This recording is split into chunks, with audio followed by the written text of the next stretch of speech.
Hello now, family. It's Darik with another edition of Instagood, driven by Lasher's Elk Grove Subaru and JustServe.org. Today, we're with Trudy Harris, who's the executive director of Team Giving in Sacramento. They started this organization in 2016, and in 5 short years, they've made strides connecting volunteers, empowering nonprofits, and strengthening the Sacramento community. Trudy, thank you for joining us. And I want to know, why did you decide to start this organization? Okay, well, thank you for having me. It's great to be here. I was actually working at a nonprofit Boys and Girls Club, and I was in charge of the events. And so I was utilizing volunteers. And I've been in the nonprofit world in some capacity almost all my life. And so I know how important volunteers were. And the thing that I saw was that there was a disconnect between the volunteers who wanted to help and the nonprofits that needed their help. And it wasn't for any other reason than just time and the ability to respond quickly. And it kind of came to a point, I'd always had this idea like over the years. And then it kind of came to a point when I got a phone call from Kohl's one day, and they said, we've got 5 people for 5 hours. And when they complete the project, we'll give you $500. And I was like, ooh, volunteers and money, that's the best thing in the world. Of course. Well, but I was running a golf tournament. My program director was dealing with the start of the school year. It took us about 5 days to get back to him. By the time we got back, she goes, I'm really sorry. We had to get an answer to corporate, so we're going to go someplace else. I was happy for the other nonprofit, but I was like, okay, this needs to stop happening. So what we've tried to create is just that bridge that can go from, here's someone who wants to volunteer, here's a nonprofit that needs our help, let's match them up. Sure. So. And I know that in the nonprofit world, I was able to be involved with a few over the course of my career. And I love helping, and I love assisting. I love working with the events. I like emceeing the events, being a part of them. I know that collaborating and organizing them can be so complicated, and a lot of nonprofits really need that help. So essentially, you guys are like a conduit to connect the volunteers and the nonprofits to be able to. Do you also promote their events as well, and their missions as well? Well, we always promote their missions, you know, to the volunteer groups we talk to. We don't promote events. We don't do any kind of fundraising or anything like that, because that's all we do. Believe me, that doing this work is full-time for both staff. Sure. So we made a decision early on that we would not promote events, because then every organization wants you to promote their event. And we work with over 125 nonprofits. Right. So that's pretty much all we'd be doing. We support them through the volunteerism. If they got, like an example, when we used to have their annual event, we always sent volunteers to them. We would try and connect up with groups, be it business, service groups, or just individuals that had a passion for, you know, eradicating domestic violence and serving those who've been in situations like that. So we would say, okay, we've got this event for Weave, and they'd be like, that's wonderful. And then we get them over there, and we've got a team of 10, 12 volunteers to help them set up or decorate or whatever. What has been the hardest part about the last year because of the quarantine and the pandemic? How have you guys had to pivot and reorganize or to adjust to it? Right. I would say the hardest thing for us was just in the very beginning, we actually couldn't do any volunteer coordination, mainly because the COVID was considered a local disaster. And so at that point, the Office of Emergency Services and FEMA and other organizations step in and they coordinate those kind of activities. So for, you know, you're talking to a group who was talking to nonprofits every single day of the week, all the time, coordinating stuff, and all of a sudden we had nothing. So we kind of went, okay, well, we got to maintain what we do because we love what we do, and we feel like we're such an important part of the strength and connection. So we started finding out what we could do, and we came up with a lot of virtual and remote activities, and that's been really successful. I can give you a great example. We had a local bank recently that one of our favorite nonprofits, Kids First, I'll promote them because we love them, up in Roseville, they wanted to have thank you notes written to their staff members because their staff had persisted through all these months of lockdown and isolation and still managed to get their families fed and housed and get the sources they needed to keep the families whole. And they wanted to say thank you. So we got a local bank, Telco, who's awesome. They're one of our partners. And they had all their people at their branches write these beautiful thank you notes. And then we delivered those to the nonprofit, which is going to deliver them to the staff. So while that may not seem like a huge thing, that's acknowledging the people that have been on the front lines. Sure, of course. During the course of the last, 12 to 15 months, almost weekly, we would reach out to nonprofits in the Sacramento area to draw attention to the great things that they're doing in the community and promote them in any way we could, their events, their missions. And there was a little bit of a reprieve during the summer of 2020 where we were able to kind of go back out into the community physically talk to the leadership and the organizations, the people of the organizations, and they were hurt so badly to be able to do what they needed to do for the community. And I witnessed it with my own eyes. Some organizations that are helping victims of domestic violence, that are feeding children, that are taking care of people in need, and they couldn't even gather the resources and barely had funding to be able to continue. And some of them barely got by. And to watch that happen, knowing they're such an integral part of the community, was very hard for me. But what I also understand about team giving, you guys also do, I don't know how I would put this, a resource allocation. You assist as well with these organizations to find the resources necessary for them, not just volunteers, right? If we come across something that we think like I had one of my business partners had a bunch of old computers. So I got a hold of the Fruit Ridge Community Collaborative, which is a fabulous family resource center down in South Sacramento. Love them, love them, love them. A very good friend of mine runs that. And to see if they needed the computers. So we'll do something like that occasionally. Again, we just made a conscious decision not to get involved in, oh, somebody's got furniture, do you need it? Because then you get into the logistics and it takes too much time. Sure. And I know that like you said in the beginning of the discussion, what you're doing as it is as an organization is already an extremely complicated and full-time, endeavor, right, to be able to do that. Yeah. Now, one thing that we did create that came out of the pandemic that I'm actually really happy with, and we're expanding it, is we have what we call our Philanthropy in a Box giving program. And what that is where individuals, businesses, service groups, whatever, can contact us. We have a list on our website, or we'll shortly have an updated list. And we have everything from family food boxes that are like food for an entire weekend for 6 with gift cards and hot cocoa for the kids and oatmeal and everything. And to have it, good, healthy meals. Those are very popular at the holidays. We've got our unhoused citizens' pets health kits that have like chews and a blanket and a toy and a collar and a leash and stuff to take care of the pets of our unhoused citizens. We have welcome baskets for people coming through domestic violence and human trafficking shelters. It's a basket with a nice fluffy robe and a towel and some bath salts and just something to make them feel welcome while they start their new life. We have all these different programs, and the businesses can actually work with us. We buy the materials. We can either put them together, or we can set up a remote, socially distanced event for their staff or for their group, and then we get them delivered to the nonprofit. So, go ahead, please. I was gonna say that's been very well received. People really like that because a lot of businesses are not going to have their employees go out and volunteer until probably the fall, if even then. That's so this is a way they can help, because we talk to our nonprofits all the time. We're in constant communication with them. I go out and visit the volunteers at least 2 or 3 times a week at different nonprofits. I know the EDs by a first name basis. I love them. They're my buddies. I know what they need. We know what they need, so we can really help them that way. And how many partner organizations do you have at Team Giving? We work with about 125 nonprofits in the 4-county area. There's some that we work with a lot. There's some that we work with occasionally for special events. Everything from Salvation Army and Sacramento Food Bank.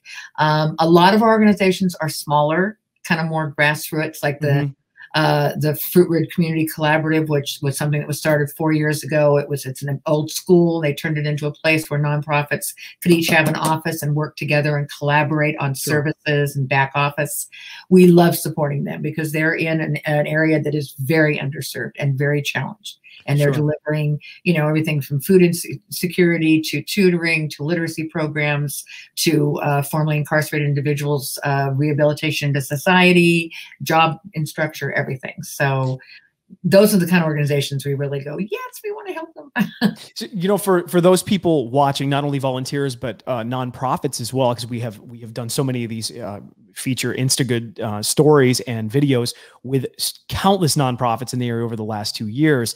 If you go to teamgiving.org, I saw that you can click on a link that'll bring you to like an opportunity calendar. You can do an opportunity search. If you're a volunteer and you want to get involved and you want to motivate service in the community, Team Giving has that resource and that database essentially where you can search. And also for nonprofits, not just for individual volunteers and groups, also for businesses too. I noticed that. And of course, you guys accept monetary donations as well, right? Oh, absolutely. I mean, every nonprofit lives off the kindness and the love of strangers. So. I know.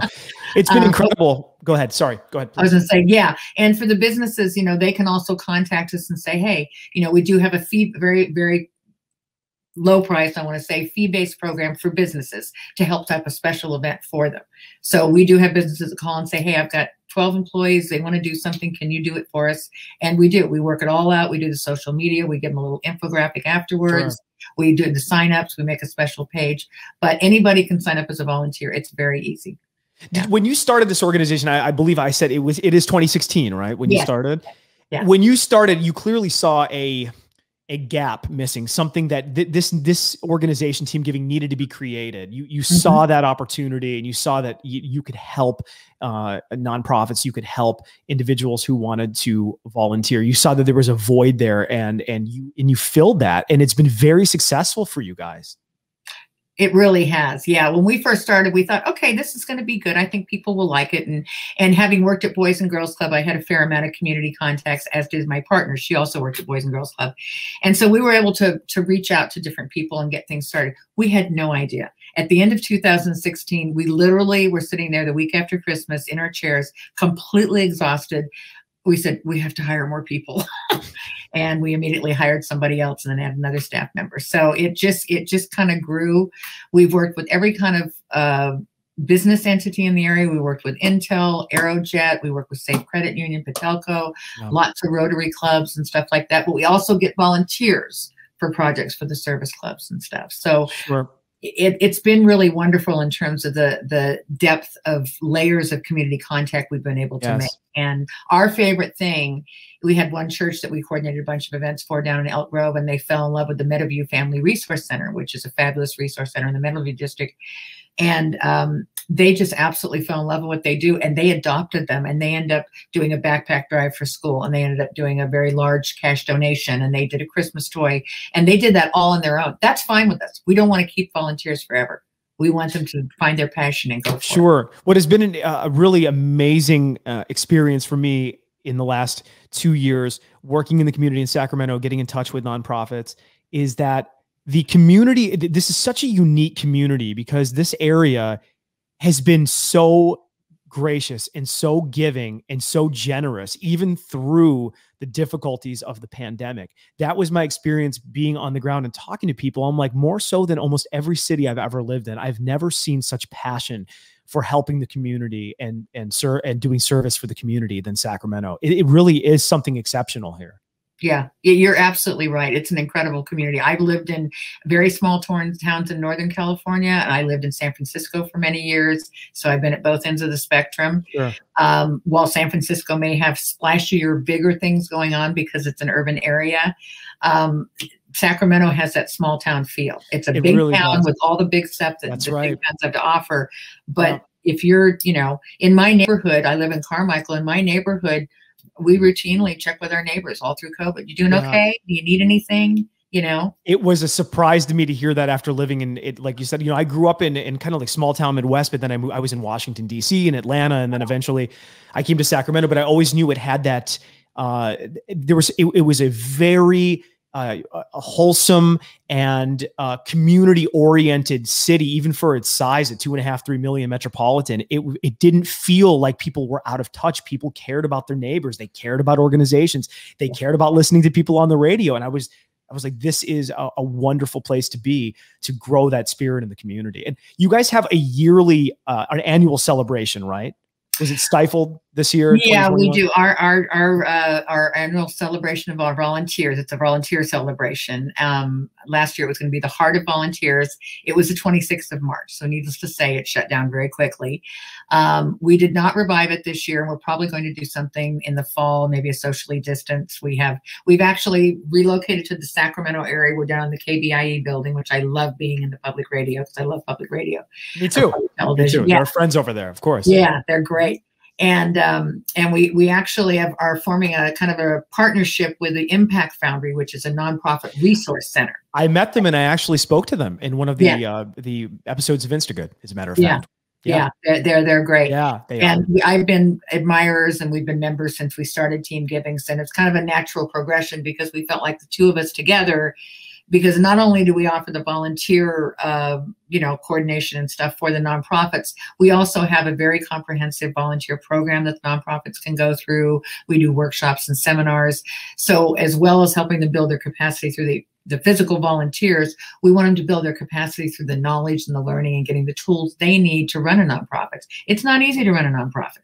You know, you're on a shoestring budget and you got 50 million people asking you to do things. And when you're done, they say, could you do more? So I'll never forget my, you know, obviously the nonprofit world and its structure and organization is so prominent in Washington, DC. When I was living there and I saw the ins and outs of what the directors were going through, what the staff, and I was like, how do these people do that? It's so hard. It can be a very difficult job. Very, very difficult job, and getting funding and getting resources is just like the hoops you have to jump through. It shouldn't be that way, in my opinion. You know, I'm an advocate for nonprofits because, you know, you're doing it not for the sake of making money. You're doing it for the sake of helping the community. I mean, that's such a fundamental and essential part of our city and our communities. Yeah. Yeah. No, and that's, you know, I laughingly refer to, in a couple of workshops that I do, I refer to nonprofit staff as unicorns, magical creatures who you know, get nothing, do a lot, and then get asked to do some more. Yes. Yep. And they really and truly are. And that's one of the reasons why I feel so blessed to be able to do what I do, because I'm helping those people. I can look at ED and say, you know what, I got 12 volunteers coming to your place for 5 hours on Saturday. You know, what do you want to do? And they go, oh my gosh, the neat thing is we get to get things done that the nonprofits wouldn't normally even think of. One example was the Gathering Inn shelter in Roseville. They had a room where they had their clients could put their belongings while they went and worked on their job skills or maybe went for an interview or something like that. But they basically have their home with them. And so they were just kind of thrown in this room, and it was kind of messy and things. So I got a local Rotary Club to go in, completely clean it out, put up new shelving, put it in nice order so they could come in, they could put the stuff, the people who were going to be there for a couple of days had their stuff here, the day visitors had it here. And the shelter was like, we would never have done that. We would never have had the time or the treasure to do that. Trudy, I think if I saw your email inbox and your text messages and your phone calls every day, the communication that you have to deal with must be just so there must be tremendous amounts. I would have total anxiety. I don't know how you do it. Are you connecting everybody? I mean, that's a lot of communication going on there in a day.